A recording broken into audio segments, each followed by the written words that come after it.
अस्सलाम वालेकुम। मैं हूं जैन बादशाह और आप देख रहे हैं नाट टीवी। आज हम एक प्रोग्राम शुरू करने जा रहे हैं जिसका नाम है तस्वीरें बोलती हैं। आप भी हमें तस्वीर भेज सकते हैं, उनका तज्जिया किया जाएगा और फिर उस पर राय दी जाएगी। ये प्रोग्राम हफ्ता इतवार सैटरडे संडे को जैन बादशाह के यूट्यूब चैनल ऑफिशियल पे इसको देखा जा सकता है। आज की जो पहली तस्वीर है वो तस्वीर कश्मीर से है। आप देख रहे हैं कि ये तस्वीर चीख चीख के हमें बता रही है कि कश्मीर पे कर्फ्यू का नफाज हुआ, लॉकडाउन की सूरत हाल हुई, लेकिन पूरी दुनिया ने मजाक उड़ाया, कुछ भी नहीं किया। आज पूरी दुनिया लॉकडाउन का शिकार है, कर्फ्यू का शिकार है। जब इंसान दूसरे इंसानों की आज़ादी को सल्ब कर लेते हैं, उनके हुकूक गस्ब कर लेते हैं, तो फिर कुदरत इंतकाम लेती है। आज पूरी दुनिया कर्फ्यू का शिकार है, लॉकडाउन का शिकार है।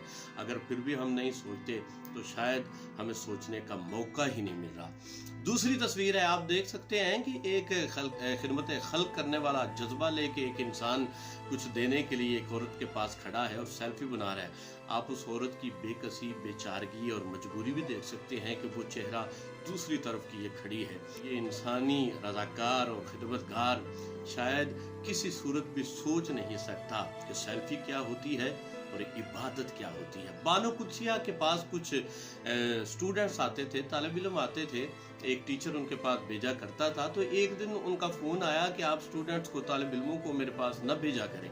टीचर ने पूछा कि क्यों? उन्होंने कहा कि ये रोज़ाना आते हैं और रोज़ाना सेल्फियाँ बना के वापस चले जाते हैं। एक बानो कुदसिया को अगर सेल्फियां लेना, सेल्फियां पसंद नहीं है कि तालिब इल्म आए और सिर्फ सेल्फियां लेके वापस चले जाएं, तो याद रखिए, ख्याल कीजिए, इस पे गौर कीजिए कि जो काबे का गिलाफ पकड़ के हजर अस्वद के पास, गारे हिरा के पास और गुंबद हजरा के पास रसूलुल्लाह सल्लल्लाहु अलैहि वसल्लम के पास खड़े होके सिर्फ सेल्फियां बना के वापस आ जाते हैं, क्या उनको ये सेल्फियां पसंद है?